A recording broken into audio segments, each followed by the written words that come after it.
창세기 37장 1절부터 11절 이 말씀은 요셉의 소년 시절, 어린 시절의 이야기입니다. 여기서부터 시작해서 창세기 50장까지 요셉이 주인공입니다. 하나님이 요셉을 통해서 어떻게 언약을 이루어 가시는가, 그 조상 아브람, 이삭, 야곱과 맺은 언약을 그 후손인 요셉을 통해서 어떻게 이루어 가시는가 하는 것이 창세기 끝장까지 나와 있습니다. 그래서 오늘 이 말씀을 통해서 요셉의 절대 망대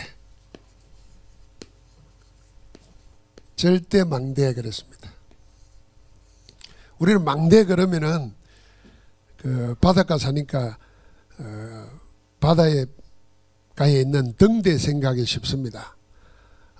등대도 망대의 일종이 되겠지만은 그건 망대가 될 수 없습니다. 빛만 비추는 거지. 망대는 유럽 같은 데 가면 큰 성에 성 중요한 요소마다 망대를 따로 높이 세웁니다. 거기서 파수꾼이 있고 거기서 치료도 하고 거기서 피난처도 되고 하는 것이 중심지입니다. 성의 모든 시작과 끝이 망대를 중심으로 이루어지는 겁니다. 그렇다고 하면은 우리 인생에 절대 무너지지 않는 절대 망대가 있어야 됩니다. 자, 우리가 이런 거 많이 보잖아요. 똑같은 어려움을 당하는데 어떤 사람은 어려움이 오자마자 그냥 무너지는 사람이 있어요. 거의가 그렇죠. 어려움이 오면 그냥 그래서 뭐 스스로 목숨을 끊거나 아니면은 자질에 빠져가지고 막 정신병 걸리거나 이상이 되는 사람 많아요. 그런데 어떤 사람들은 똑같은 어려움이 오는데 그걸 발판 삼아서 도약을 합니다. 특별한 사람 같지만은 그 차이가 납니다. 그 왜 그럴까 생각하면요, 그 사람 안에 망대가 있느냐 없느냐입니다.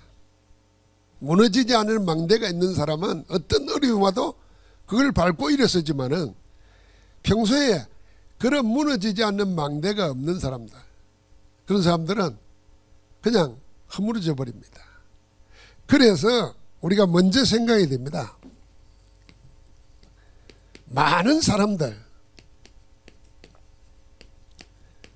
사람들의 고민거리 문제가 뭐냐 하면은 대부분 살아가면서 여기 신자도 포함됩니다. 응답을 모르고 있거나 응답이 없습니다.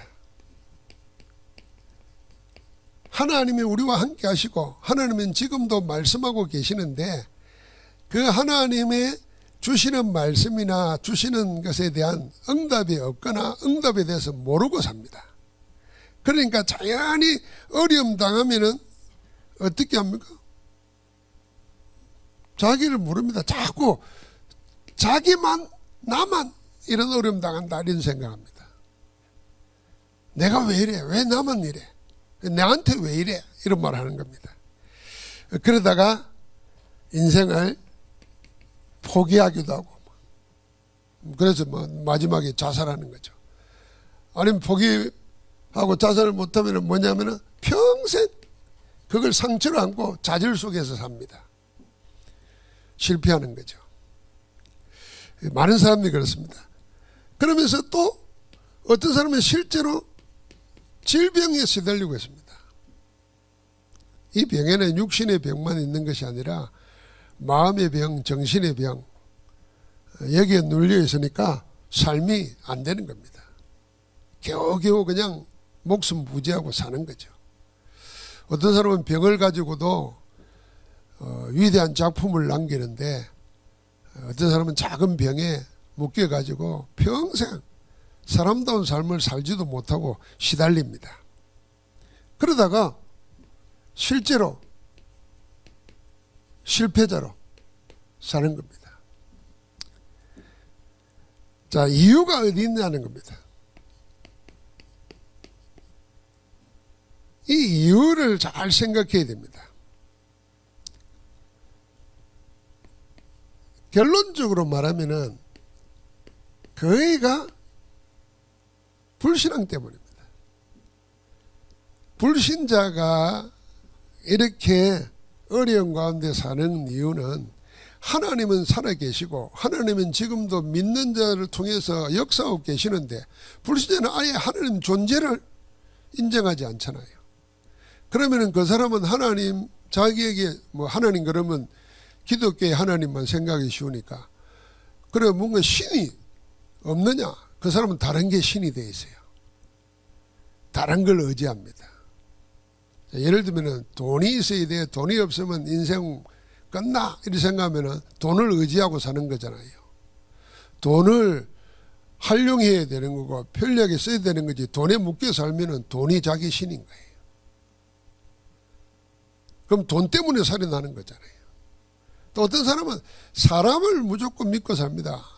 사람 좋은 사람이라고 흔히 그렇게 말하는데, 사람이라는 게 완벽한 사람이 없는 거잖아요. 그 사람이라는 말 자체가 신이 아니라는 말인데, 하나님과 다르다는 말인데, 나보다 좀 뛰어날 뿐이고 나보다 좀 나을 뿐이지 여전히 사람은 자기 한계가 있는 겁니다. 그런데 사람한테 모든 걸 내걸어요. 그 사람 때문에 좌절하고 넘어지고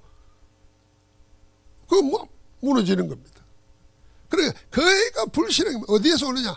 하나님 살아계신데 그 하나님은 알지 못하고 믿지 않으니까. 그러니까 하나님의 말씀을 어떻게 믿겠습니까?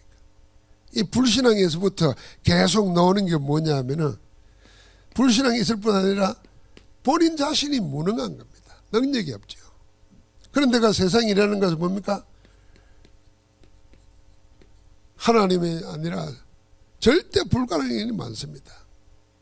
내 마음대로 안 되는 거잖아요. 자, 그래서 우리는 질문해야 됩니다. 어떤 질문해야 되냐? 왜 하나님을 믿어야 하는가?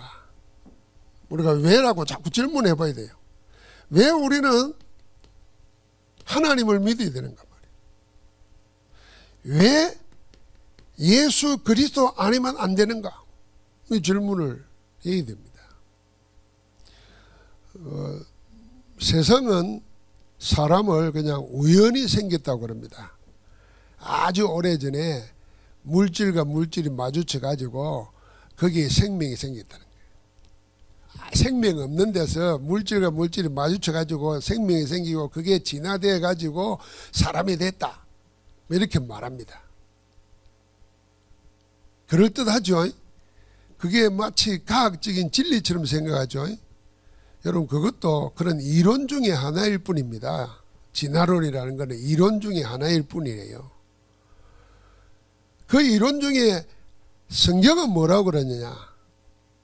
성경은 하나님이 자기 형상대로 우리 인간을 창조하셨다는 겁니다. 만드셨다는 겁니다. 어떻게 해요? 하나님의 형상으로. 어떻게 해요? 하나님의 생기를 불어이어 가지고 살아있는 영적 존재로 만든 겁니다. 그러니까 인간은 다른 피조물과 다른 겁니다. 그러면은 우리를 만드신 자를 잘 알아야 되는 겁니다. 내 영혼, 내 육신을 만드신 하나님이 누구냐를 알아야 되는데, 하나님을 믿어야 되는 거죠. 그러면은 왜 우리가 하나님 믿는데도 계속 살아가면서 문제 속에, 어려움 속에 고통당하느냐? 원치 않는 재앙 속에. 그래서 그리스도 아니면 안 되는 이유를 알아야 됩니다. 그리스도 아니면 안 되는 이유가 어디 있느냐 알아야 됩니다. 교회 다닌다고 다 복받고 뭐 건강하고 뭐 성공하고 그런 거 아닙니다. 그러면 뭐 세상 사람들이 다 교회 올 것 같죠? 안 옵니다.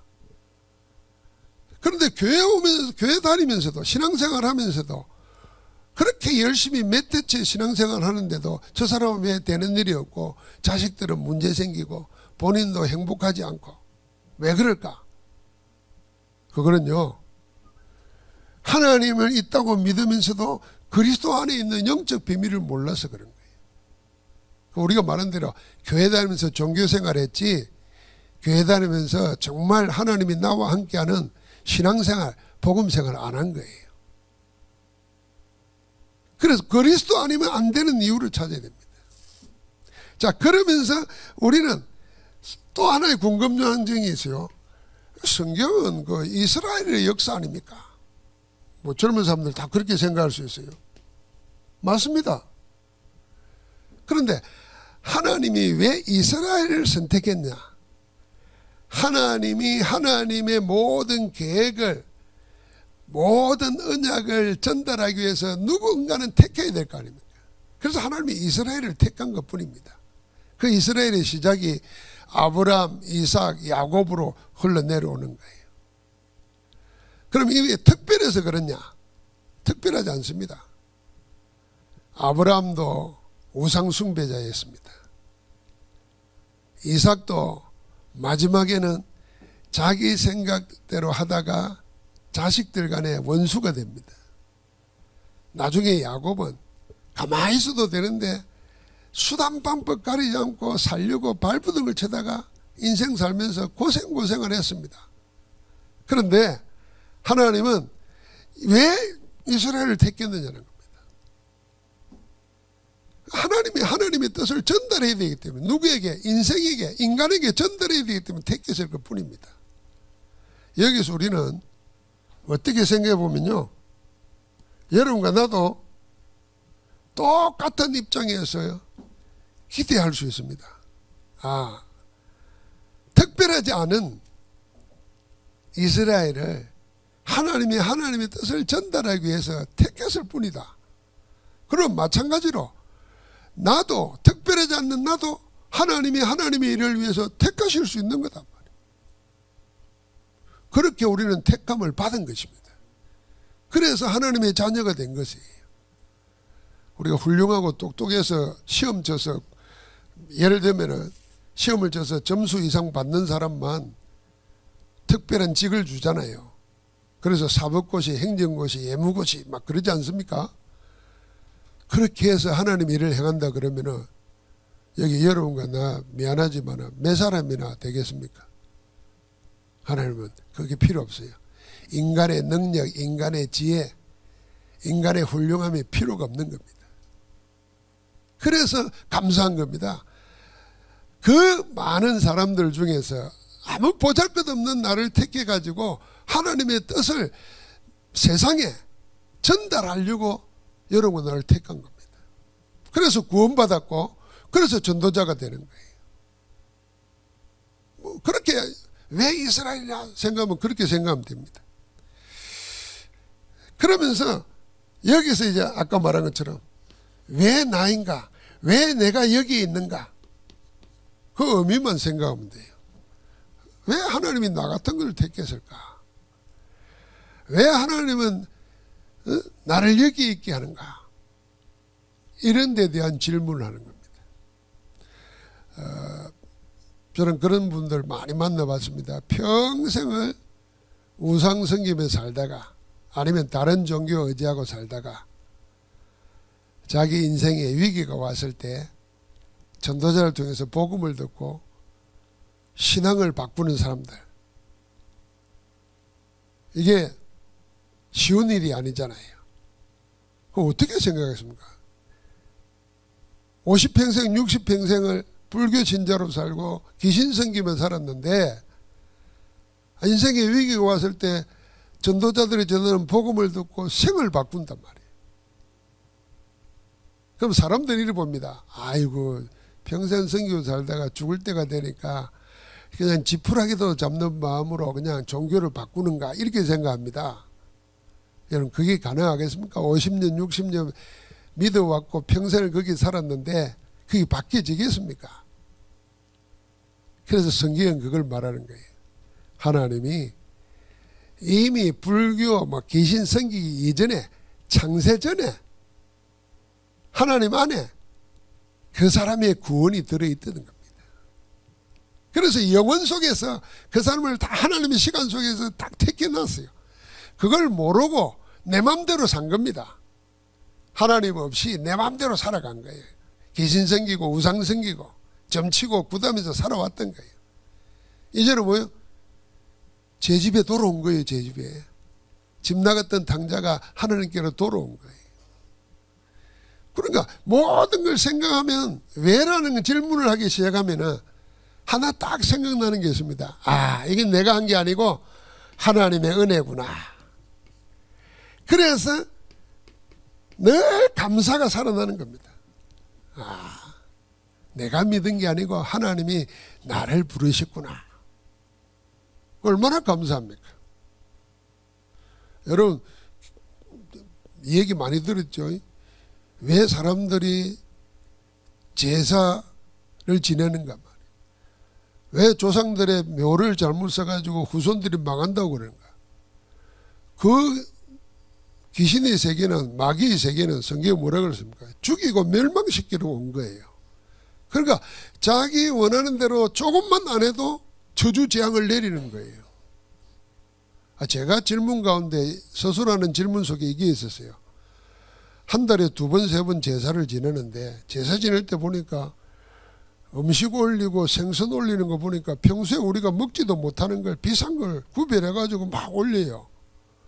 그리고 시간 딱 맞춰가지고 목욕 재개하고 그렇게 지성으로 제사를 지내는데 가만히 철들어서 생각해 보니까 집안은 망하는 거예요. 근데 속으로 이렇게 생각했어요. 아니, 우리 먹을 거 안 먹고 그렇게 지성으로 조상 섬기는데 조상들이 후손들 복을 못 줄 망정 뭐냐 말이에요. 이제 제가 이제 어른들이 가르쳐 준 대로 생각하다가 그냥 내가 이제 한번 생각을 해본 거예요. 그때 깨달았습니다. 귀신은 말하자면 아주 성질이 못된 그 뭐라 그럴까요? 조금만 하면 자꾸 삐진다 그러잖아요. 삐지는 쟁, 삐징이쟁이에요. 그래서 제사를 열심히 들어도 귀신한테 더 잘 들으라고 망하고 안 지나면은 안 들어서 망하고 두려운 거예요. 항상 기쁨이 없는 거예요. 그런데 복음 안에서 하나님은 뭐냐면 우리를 택하셔가지고 우리가 도저히 할 수 없을 때 하나님은 우리에게 성령으로 역사해서 믿게 만들고 믿어지게 만들었다. 돌려놓고 생각해보니까 어떻게 내가 하나님 떠나서 살았던 대로 살면은 분명히 망하고 죽어야 되는데 하나님은 그런 나를 구원하셨어요. 그러니까 그 은혜를 생각할수록 이게 하나님의 은혜구나 말이에요. 내가 한 게 아니구나 말이에요. 그러니까 그 은혜를 생각하는 거 어떻게 됩니까? 감사하죠. 이게 우리가 믿음의 삶이에요. 그래서 그리스도인들이 감사는 세상의 감사하고 다릅니다. 세상의 감사는 나한테 잘해주고 뭘 해줘야 고맙다 그러지 않습니까? 우리 복음 안에서의 감사는 하나님이 이런 속에서 나를 은혜 베푸셨기 때문에 감사 말고는 할 게 없어야 됩니다. 그 다음에 그걸 알고 나면은 지금 오늘에 일어나는 어려움도 결국은 하나님이 그렇게 바꾸실 겁니다. 그래서 성경에 그렇게 말했지 않습니까? 주님이 말했습니다. 우리가 하나님과 원수되어 있을 때도 아들을 그리스도를 희생시키시고 우리를 자녀 삼으시니까 자녀된 우리가 구하는 자에게 좋은 것을 선물로 주지 않겠느냐 그랬습니다.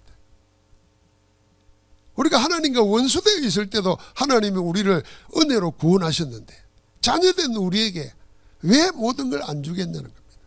그래서 오늘 일어나는 문제 속에서도 하나님이 하실 일을 보고 미리 감사하는 겁니다. 그걸 보고 미리 본다는 거예요. 그럼 미리 본 사람이 미리 갖게 돼요. 그러면 가지고 있어야 누릴 거 아닙니까? 그럼 미리 누리는 거예요. 그걸 제일 잘한 사람의 정인 중에 한 사람의 모델이 뭐냐면 이 요셉이다 그 말입니다. 그래서 요셉의 생애를 쭉 보면은 어릴 때 아닙니까? 어릴 때 그게 창세기 37장 1절부터 11절입니다. 이 창세기 37장 1절부터 3절까지 보면은 어떻게 살았을까 하는 게 연상이 돼요. 그때는 자식을 많이 낳아야 농사나 목축도 할 뿐 아니라 상대방 다른 적들로부터 자기 집을 보호할 수가 있습니다. 이게 자식 많은 게 재산이에요. 그래 어쩌다 보니까 야곱은 이 성경에 보니까 부인이 4명이라 4명이 다 자식을 잘 낳아. 그러니까 나중에는 아들 12이 되는데 그 12명이 가문을 이루고 지파를 이루어가지고 이스라엘의 12지파가 됩니다. 그러니까 아브라함에게 하나님이 불러내실 때부터 네가 큰 민족을 이루고 네 씨로 말미암아 열방이 복을 받게 된다고 그랬는데 하나님이 그걸 이루시는 겁니다. 하나님의 언약이 한 사람을 택하는 데 시작해가지고 12지파, 12아들이 되고 12지파가 되고 이스라엘이라는 민족이 되고 그게 예수 그리스도를 통해서 영적으로는 복음을 믿는 모든 그리스도인이 된 거예요. 그 언약을 이루어지는 거잖아요. 그런데 요셉 개인으로 생각하면은 자기 동생을 낳다가 어머니가 돌아가셨어요. 그러니까 요셉 어린 나이잖아요. 어머니가 있다가 어머니를 잃은 겁니다. 그런데 다른 어머니 3명이 남아있잖아요. 거기에 우리 식으로 말하면 배다른 형제가 10명이나 있잖아요. 그 관계가 어땠겠습니까? 근데 그 속에서 또 요셉이 개인적으로 보면은 욕들을 일을 많이 했어요. 성품이. 형들에게 일어난 일을 아버지에게 구해바치고 오늘 잘 보잖아요. 자기의 꿈을 귀한 꿈일수록 딱 숨기게 되는데 그냥 말을 자꾸 해가지고 미움을 사잖아요. 어느 정도 미움을 삽니까? 형들이 저거 죽이자 할 정도로 미움을 삽니다. 자, 그런 어려운 환경 속에서 요셉이 뭘 잘했냐는 걸 생각해야 됩니다. 이 어려움 속에서 잘한 거 하나 있는데 우리가 흔히 말하는 언약 안에서 하나님이 보여주신 것을 보면서 자기 꿈을 다 가진 겁니다. 그래서 그걸 24기도에서요. 그게 이미지입니다. 그 인생 자체를 말년에 다 하나님이 작품되게 했습니다. 이걸 12더IP라 그렇게 말합니다. 어릴 때 어려움 속에서 뭘 잡았느냐? 이 하나님이 주시는 것을 가지고 12더IP를 굳건하게 잡은 겁니다. 언약이라는 것은 하나님이 우리에게 주신 약속입니다. 지금도 하나님은 언약을 주십니다. 뭘 통해서? 성경 말씀을 통해서. 그래서 우리가 말씀 듣고 말씀 붙잡고 기도하는 겁니다. 하나님의 언약이 뭔지 그 성경 안에 다 기록해 놨어요. 이걸 미리 딱 본 겁니다. 요셉은 뭡니까? 아브라함, 정주 할아버지 이삭, 아버지 야곱 통해서 그 언약 전달을 다 기억하는 겁니다. 형들은 그걸 안 들었겠습니까? 그런데 형들은 언약보다도 뭘 더 중요하게 생각했냐? 세상 것을 더 중요하게 생각한 겁니다. 이걸 보면은 어려움 오고 어려움 올 때 뭘 붙잡아야 되냐? 세상 것 붙잡지 말고 하나님의 언약 붙잡아야 된다 그 말입니다. 요셉은 그걸 붙잡은 거예요. 그러니까 하나님이 보여주시는 것을 다 가진 겁니다. 그게 비전이에요. 하나님 보여주신 거 뭡니까? 그게 꿈으로 나타났어요. 세계복음하잖아요. 형들은 네가 우리의 왕이 되겠느냐 이 정도 봤지만은 요셉은 언약 안에서 뭘 봤습니까? 이미 정조 할아버지 때 내 본토 친척 아비 집을 떠나라. 내가 내게 지시할 땅으로 가라. 내가 내게 복을 주고 네가 큰 민족을 이루고 네 씨로 말미암아 천하 열방이 복을 받을 것이다. 자식 하나도 없는데 하나님은 네 씨를 주고 천하 열방이 다 복을 받게 될 것을 말했는데 그걸 계속 정주 할아버지, 아버지를 통해서 다 아들들에게 말했는데 요셉이 그걸 딱 붙잡은 거예요. 어느 정도로 붙잡았냐? 꿈에 나타날 정도로 붙잡았단 말이에요. 그게 세계복음화예요. 그냥 왕 된다는 게 아니에요. 세계복음화의 꿈이에요. 그걸 자기 것으로 붙잡은 겁니다. 그게 드림이에요. 이걸 계속 기도한 겁니다. 24기도예요. 그게 이미지예요. 24기도한 겁니다. 어릴 때 이거 할 수 있었습니다. 여러분, 어린 나이에 뭘 그럴까 싶으죠. 여러분, 3살까지는 기억을 잘 못한대요. 그래서 3살까지 뭐 비싼 옷 사주고 맛있는 거 사줘봐야 기억 못한답니다. 이제 4살부터 기억한다는 거예요. 그래서 치매가 걸려도 최근 것은 잃어버려도 오래된 걸 기억한다 그러잖아요. 그 오래된 게 뭔가 어릴 때 했던 게 기억도 안 나는. 그래서 어린아이가 되는 거예요. 어른 돼서 기억하는 건 없고 계속 먼 시간만 기억나는 거예요. 그러니까 어릴 때 하나님의 언약을 하나님의 보여주시는 것을 자기 꿈으로 딱 붙잡고는 24기도 한 거예요. 그게. 그러니까 그 인생 전체가 뭡니까? 우리가 모르는 성경대로 작품이 되는 거예요. 그래서 여러분, 내가 어려움 올 때, 지금 어렵다 생각하고 지금 힘들다 생각할 때 뭘 붙잡으냐? 언약 붙잡아라. 언약이 뭐냐? 하나님이 우리에게 주시는 약속, 말씀 붙잡아라, 그 말입니다. 말씀이 뭐가 되도록, 그냥 우리에게 각인되도록, 이미지가 되도록, 그게 내 어려운 형편을 바꾸는 힘이 됩니다. 그 꿈과는 반대로 요셉은 뭐로 갑니까? 노예로 갑니다. 이 노예 때 어떻게 살았을까 하는 게 39장, 창세기 39장 1절부터 6절입니다. 이 노예 때는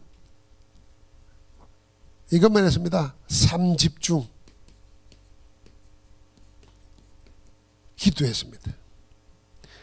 노예는 자기 시간이 없잖아요. 그러니까 노예가 무슨 특별한 시간을 만들어 가지고 예배를 하고 기도를 하고 할 수가 없습니다. 그러면 요셉은 기도를 안 했을까요? 더 기도했겠지요. 기가 막혀서라도 기도했을 거예요. 자, 이제 이게 육신적으로 보면은, 아니, 하나님이 나를 통해서 세계복음 한다더니 현실은 뭐며 그 꿈하고는 정반대라. 노예돼서. 한번 같이 합시다. 기가 막혀서라도 기도했을 거다. 기가 막혀서라도 기도했을 거예요. 그런데 기도를 하려고 해도 어디 가서 기도합니까? 일하면서 기도해야 돼요. 삶 속에서 기도해야 돼요. 기도 속에서 살아야 돼요. 그게 삼집중이에요. 아침 눈 뜨면, 낮에는 보고 듣는 것마다 일하면서 기도하는 거예요. 그게 진짜 기도입니다. 진짜 하나님이 나와 함께 하는 것을 어떻게 알겠습니까? 항상 기도 속에서 사는 거예요. 그 기도를 어떻게 하냐? 무릎 꿇고 할 수 있습니까? 일하면서 기도하는 거예요. 보고 듣는 걸 다 기도로 바꾸는 거예요. 그리고 잠을 잘 때는 하나님께 맡기고 감사하며 사는 거예요. 요셉은 거기에 집중한 겁니다. 제가 전에도 이야기했지 않습니까? 기도를 성경에서 누가 제일 많이 했겠는가 생각하면 저는 요셉 같아요. 아까 말했는데 기가 막혀서라도 기도했을 것 같아요. 그런데 성경에 보면 요셉이 기도했다는 말이 없어요. 기도라는 용어가. 그런데 기도의 열매는 제일 정확하게 표현되어 있어요. 하나님이 요셉과 함께 하시며. 그게 기도의 열매 아닙니까? 그러니까 어떻게 됩니까? 그가 형통한 자가 됐다 그랬어요. 아, 형통이 뭡니까? 돼야 될 것은 되고 안 될 것은 안 되는 겁니다. 그럼 형통의 반대가 되면 어떻게 되겠습니까? 안 될 건 자꾸 일어나고 될 거는 하나도 안 되고 미치는 거지. 형통한 자가 되니까 사람이 형통한 자가 되어버렸어요. 어떤 문제가 와도 요셉에게는 문제가 안 되는 거예요. 형통한 자가 되어버리니까. 그 형통한 자가 일을 하니까 밭에 있는 채소까지 복을 받는다죠. 하나님이 함께 주시는 거죠. 그래서 우리가 하나님이 함께하는 비밀을 안 놓쳐야 되는 거예요. 요셉은 노예 시절에 그걸 한 겁니다. 그걸. 사람은 자기는 노예 아니라고 생각합니다. 여러분, 우리는 다 뭔가에 묶여있고 끌려가고 있습니다. 그 끌려가는 그걸 잘라버려야 됩니다. 어떻게 자를 수 있겠습니까? 나를 끌고 가는 게 하나님과 하나님의 언약이어야 되는데 틀린 것 다른 것이 끌고 간다고 말이에요. 그걸 이길 수 있는 힘이 뭡니까? 그리스도 이름으로 기도하는 것입니다. 내게서가 아니고 모든 견고한 진을 파하는 하나님의 능력되는 그리스도에게서 나와야 되는 거예요. 그러면서 또 더 기가 막히는 것은 그는 바르게 살았는데 보디발 아내로 인해서 누명을 쓰고 감옥에 갇힙니다. 이 감옥에서 뭐 했냐는 겁니다. 그게 40장 1절부터 23절입니다. 요셉의 생애를 통해서 우리가 언약을 붙잡아야 됩니다. 감옥에 가서 뭐 했냐? 전혀 이제 다른 상황이 나왔잖아요. 우리에게 하나님이 함께하는 축복을 누리다가 다른 상황이 올 때 어떻게 해야 되느냐? 요셉은 늘 하던 대로 했습니다. 늘 하던 대로. 다니엘에 표현된 대로 말하면은 전에 행하던 대로 하루에 3번씩 예루살렘으로 향한 창문을 열고 그 앞에서 하나님께 감사했더라 하면서 기도했잖아요. 상황 바뀌었다고, 다른 형편이 됐다고, 흔들리거나 당황하지 않았다는 겁니다. 늘 하던 대로 했다는 겁니다. 그러니까 우리가 어떤 상황이 돼도 늘 하던 것을 할 수 있는 힘을 얻어야 돼요. 그게 각인 뿌리 체질입니다. 그래서 평소에 삼집중으로 기도가 체질되어 버리면은 전혀 반대 상황이 일어나도 흔들리지 않게 됩니다. 늘 하던 거 하면 돼요. 늘 하던 걸 하면서 요셉은 뭐 했습니까? 성령의 인도 받은 거입니다. 그러니까 이 속에서 전환점이 나오는 겁니다. 그게 장관이 꿈을 꿨는데 꿈에 대해서는 요셉의 일가견이 있잖아요. 이게 다른 사람이 꾼 꿈 해석 못하는 그 꿈이 요셉의 생에서는 전환점이 돼요. 그래서 요셉의 꿈대로 술 맡은 가는 장관이 풀려났는데 요셉을 잊었어요. 그런데 요셉은 계속 기다렸습니다. 늘 하던 대로 했는 거예요. 여러분 만약에 문제 생기면 제일 먼저 평정을, 마음의 평정을, 세상식으로 말하면 마음의 평정을 잃어버리잖아요. 평온을 잃어버립니다. 그 말은 무슨 말입니까? 불안하거나 흔들린다는 말이죠. 자꾸 움직인다는 말. 그러니까 땅이 흔들려 보세요. 지진 날 때. 바로 서 있지를 못하잖아요. 같이 따라 흔들리다가 넘어지고 자빠지고 그러잖아요. 그 우리에게 어떤 일이 갑작스럽게 생기거나 원치 않는 일이 일어나면 평정을 잃어버리는 거예요. 평온을 잃어버리는 거예요. 그러면 흔들리는 거예요. 자꾸. 흔들리다가 해야 될 걸 못하는 거예요. 그런데 흔들리면서도 할 수 있게 되는 게 뭐겠습니까? 이게 내 속에 딱 체질되어 있어야 되는 거예요. 그럼 흔들리면서도 기도하는 거예요. 흔들리는 상황 속에서도 붙잡아야 될 걸 안 놓치는 겁니다. 붙잡아야 될 걸. 그게 이제 훈련되어 있는 사람은 되는 거예요. 훈련 안 되어 있는 사람은 안 되는 겁니다. 여러분 우리가 이 건물마다 다니다 보면은 그 불 날 때 불 끄는 수화기 있죠. 그거 있다는 거 알죠? 여러분 그거 어떻게 쓰는지 압니까? 할 것 같죠? 알 것 같지. 텔레비에서도 보여주고 그러니까. 그런데 한 번도 실제로 안 해본 사람은 불 나면 어찌 해야 될지를 몰라요. 나도 그랬다니까요. 내가 그 자격증을 딴 적이 있거든요. 그때는 이렇게 거꾸로 해가지고 흔들어가지고 이 벌써 뭐 40, 50년 전이니까 뿌리도 보고 하니까 아 이리 하는구나 그랬지. 그럼 우리가 영적인 것도 마찬가지입니다. 우리 생활 속에 대충 알고 있다가 하려 그러면 안 된다니까요. 근데 요셉은 그게 된 거예요. 12대 앞을 딱 붙잡고 하나님께 집중하는 것이 되어 있으니까 전혀 반대 상황이 일어났는데도 그 인도를 받은 겁니다. 그러다가 하나님 앞에 이제는 기회가 왔습니다. 왕 앞에 서게 되잖아요. 왕을 만납니다. 이게 41장 1절부터 38절까지. 왕을 만났을 때도 자기를 드러내지 아니하고 왕 앞에서 하나님이 나와 함께 하신다는 증거를 정인으로 보여주는 겁니다. 정인으로 서는 겁니다. 그러니까 당연히 정인은 자기 자랑하는 게 아니고 하나님을 드러내니까 겸손할 수밖에 없어요. 하나님이 왕에게 바로에게 좋은 답을 주실 것입니다. 나중에는 바로가 뭐라 그럽니까? 신하들 앞에서, 그게 한두 사람이 아닙니다. 세계를 지배하고 있는 그 시대의 최강대국의 왕이 신하들 앞에서 내가 하나님의 신에 이렇게 감동된 자를 본 적이 없다는 거예요. 처음이라는 거잖아요. 하나님을 높입니다. 드디어 하나님이 요셉을 드러내기 시작합니다. 그래서 요셉이 뭐합니까? 어떻게 됐습니까? 총리가 됐습니다.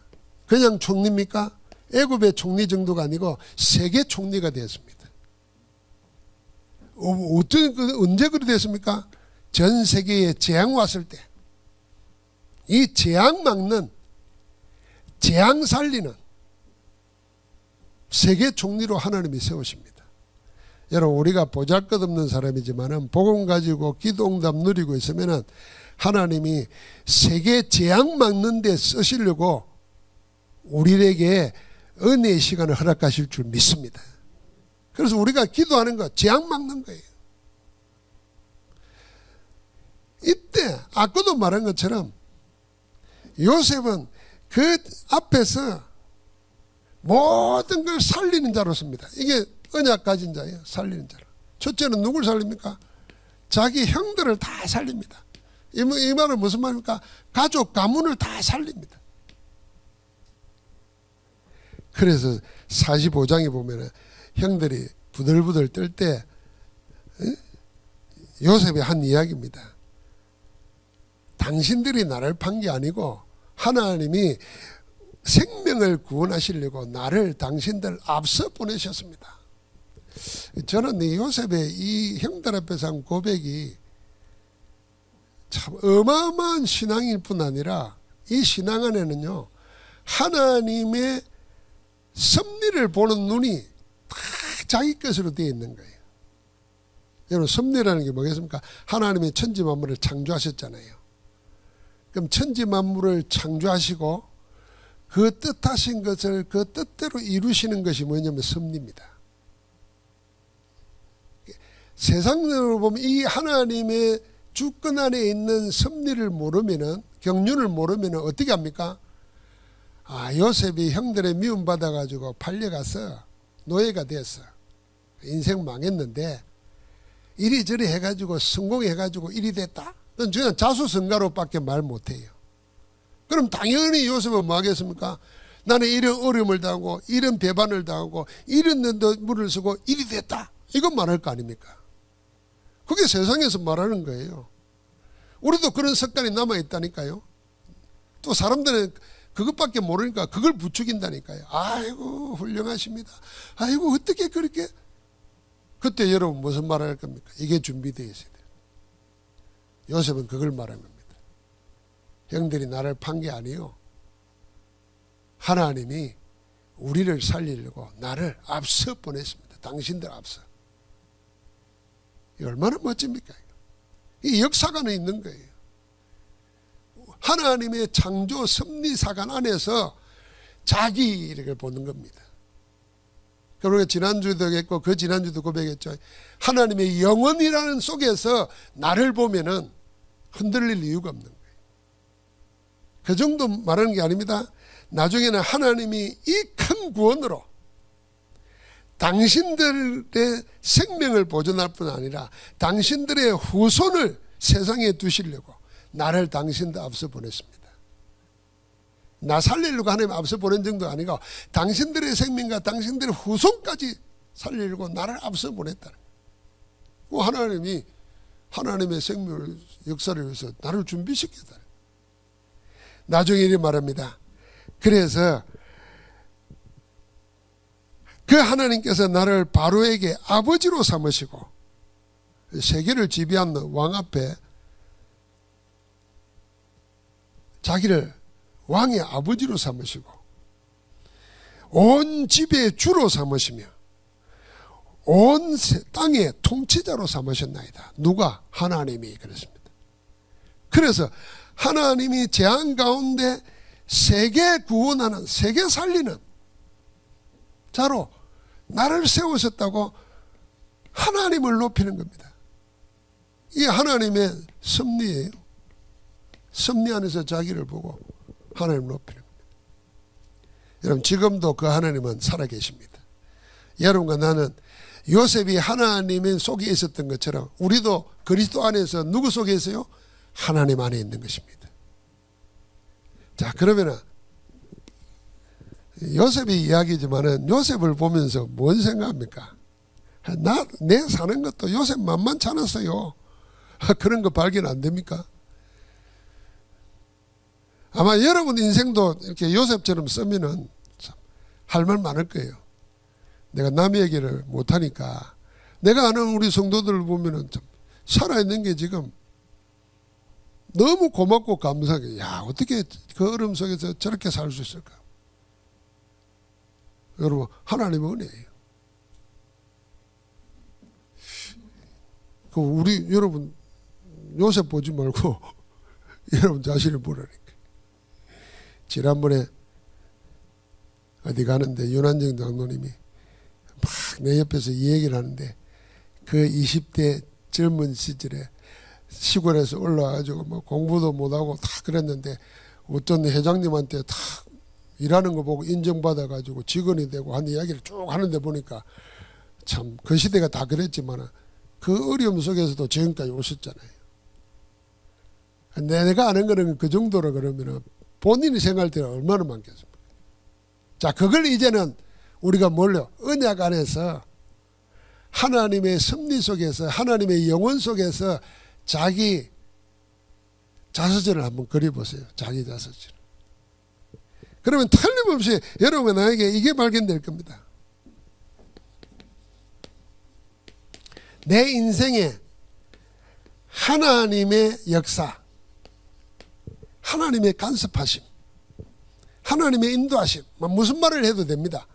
하나님의 역사, 하나님의 간섭하심, 하나님의 인도, 하나님의 함께하심, 그걸 한번 잘 생각해 보십시오. 그 속에서 아까 말한 것처럼 그 전부 다 하나님의 은혜 아닙니까? 그래서 우리는 세상 살면서 항상 은혜에 우선해야 됩니다. 은혜 중심해야 됩니다. 뭐보다도요, 일보다도, 사건보다도 은혜 우선하고 은혜 중심해야 됩니다. 그 은혜 받으려면 뭐 중심해야 되겠습니까? 그래서 거기서 예배, 말씀, 기도, 하나님의 일, 이런 게 먼저 나오는 겁니다. 그래서 우리가 드리는 예배, 말씀 이런 것을 그냥 예사로 생각하지 말고 늘 하던 거라 생각하지 말고, 은혜 중심하고 은혜를 앞세우고 그 은혜의 힘을 가지고 내가 사업도 하고 일도 하고 공부도 한다, 그렇게 정하는 겁니다. 그러면서 그 은혜가 지금 그리스도 안에서 여러분과 내 안에, 내 현장 속에, 내 일 속에 일어나도록, 그걸 우리는 기도로 삼는 겁니다. 그러면은 우리를 영원한 생명에 인도하신 하나님이 잠깐 고난당하는 우리를 온전하고 굳건하고 강하게 견고하게 하실 줄 믿습니다. 하나님 감사합니다. 요셉에게 있던 절대 망대가 오늘도 우리가 말씀 안에서 기도 가운데 든든히 세워지는 시간 되게 하옵소서. 하나님 안에서 그리스도 중심으로, 은혜 중심으로 새로운 생을 살도록 인도하옵소서. 예수 그리스도 이름으로 기도합니다.